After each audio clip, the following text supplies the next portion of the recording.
रायजो राजाया जों जि बारग' एनडिएफबिआ जि मिशनखौ लानानै खामानि मावदों बे मिशनाव रायजो राजाया गोबां सहाय खालामदों गोबां अनसायदों बिनि थाखाय जोङो साक्सेसखौ मोनबाय थादों आरो बाव आङो साबायखरसो बावनो इच्छा खालामो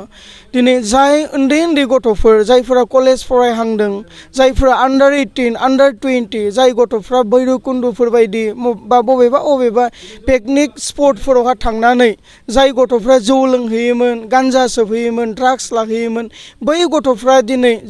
जोंनि खोथा बाथ्राफोरखौ अनार होदों रेसपेक्ट होदों बिनि थाखाय आं बै जाखांफुनाय इयुथ एबा जाखांफुनाय लाइमोन सेंग्रा सिख्लाफोरखौ आं साबायखरसो बावहरनो इच्छा खालामो लोगोसे जोंनि बिमा बिफाफोर जाय बिमा बिफाफोरा दिनै गावनि गथ'फोरखौ कन्ट्रल खालामनानै दोनदों बिथांमोनखौबो आं गोसो गोरबोनिफ्राय साबायखर बावहरनाय थागोन जों जि मिशनखौ दिनै लानानै खामानि मावदों बे मिशना जोबलांनायनि बाथ्रा नङा जों दिनै प्रयटेक्ट एरियायाव प्रयटेक्ट गामिनो लाइजाम होनानै प्रयटेक्ट एरियायाव जोङो मोनसे ससाइटि डेभेलपमेन्ट एन्ड रिफर्मेशन कमिटि जोङो दागासिनो दङ मोनसे कमिटियाव अबेबा 60+ 70 80 बेबायदि मेम्बारफोरखौ लानानै जोङो बे कमिटिफोरखौ दागासिनो दङ जेब्लानोखि जों गुत्तै जोंनि बे उदालगुरि डिस्ट्रिक्टआवहा गुत्तै बे कमिटिफोरखौ ओनसोलारि कमिटिफोरखौ दाखांगोन अब्लानिया जोङो गासै ओनसोलारि कमिटिफोरखौ जोङो लाफानानै सावरायगोन आरो जों माखासे आयेनफोरखौ बानायगोन आरो बै आयेनफोरखौ जोङो मोनफ्रोमबो गामिफ्राव सार्कुलेट खालामगोन आरो बै आयेनफोरखौ मानिनानै सोलिनो थाखाय जोङो मोनफ्रोमबो गामिफोरखौ रिक्वेस्ट खालामहरगोन बेबायदिहै जोंनि खामानि मावनाया जोबनानै थाङा दिनै सुरुसो जादों बे जालांबायानो थागोन जेब्लासिम जोंनि हारिया बायफ्लेनाय बर' समाजा फोसाबजाया अब्लासिमहालागै जोंनि बे मिशन आरो जोंनि खामानिया दावबायबाय थागोन जाबायानो थागोन बे सोरनिबा बेफार फालांगि डाउन जानायाव दायनिगिरिया जों नङा आरो बिथांमोना अकल जौ फाननाया जे बेफार फालांगि बे नङा मानसिनि जिबनाव गोबां खामानि दङ जाय खामानिफोरखौ मावनानै न'खर खुंनो हायो समाजाव मोजां खामानि मावनानै न'खरखौबो फोसाबनो न'खर खुंलांनो हायो बेबायदि बिभिन्न खामानिफोर दोङो आं खावलायगोन बिथांमोनखौ जे बेबायदि जौ फाननानै बा सोरबा गान्जा फाननानै जायफोरा बेफार फालांगि दङमोन बिथांमोननि बिजनेसा डाउननिफ्राय डाउन फैदों होननानै जाय नोंथांमोना जिहेतु सोंदों बिनि फिननायखौ आं बेखौसो होनगोन जे नोंथांमोना गुबुन राहा लामा लानानै गुबुन बेफार फालांगिफोर खालामनानै न'खर खुंलायनायखौ जों हास्थायदों आरो दिनै जोङो नैबे गरायमारि ओनसोलावहा जोङो दिनै ससाइटि डेभेलपमेन्ट एन्ड रिफर्मेशन कमिटिखौ जोङो दानो थांगासिनो दङ जोंनि इनफरमेशन बायदियै गोबां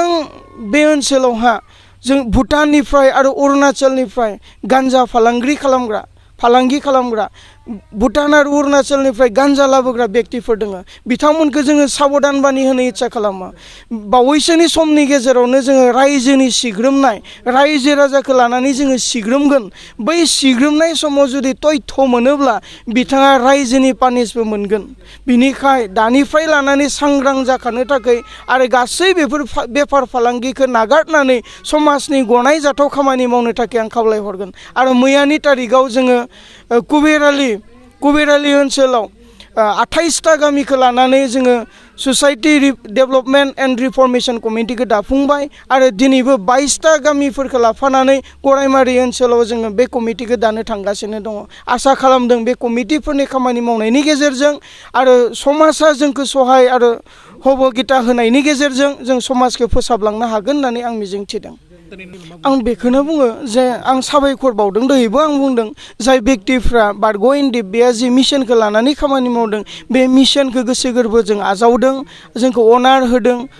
बारग' एनडिएफबिल' नङा ओनसोलनि समाजखौ लाफानानै जों जिहेतु खामानि मावदों बे समाजनि रायजो राजाफोरखौ मान सनमान होनानै बिथांमोना बेबायदि बाइक साखावनाय बबावबा फैनानै आबदामारि फैनाय बेफोर गैया जादों बेखायनो आङो जाय व्यक्तिफोरा बेबायदि मानिनानै सोलिदों बिथांमोनखौ आं गोसो गोरबोनिफ्राय साबायखर बावदों उननि बेलायाव बिथांमोननि भबिष्यतआ ब्राइट जाथों जौगालांथों समाजाव सासे मोजां मानसि जाथों समाज दैदेनगिरि जाथों आरो फैबाय थानाय समाव सासे गिदिर अफिसार जाहैथों आं बेखौसो गोसो गोरबोनिफ्राय आनान गसाइनियाव आर'ज गाबहरो लास्ट सोंथिखौ थारैनो नंगौ भैरबकुन्द दिनै बन्द' जानाय जोंनि बर' ओनसोलफ्रा बेखौ जोबनायखाय बेलेगाव जायगा लागोन होननानै जाय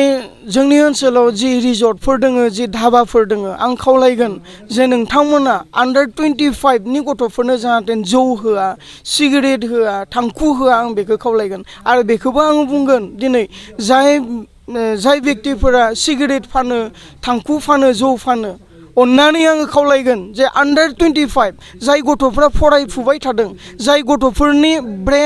ब्रेना दायो ग्र' आप जाबाय थादों जाय गथ'फ्रा फैबाय थानाय समाव केरियार दानांगौ बैसोर गथ'फोरनो जाहाथे सिगारेटनिफ्राय आरम्भ खालामनानै फेग्रा मुवा बेसादफोरखौ जेन फाना गुटखानिफ्राय आरम्भ खालामनानै फेग्रा मुवा बेसादफोरखौ जेन फाना आं बेखौसो खावलायगोन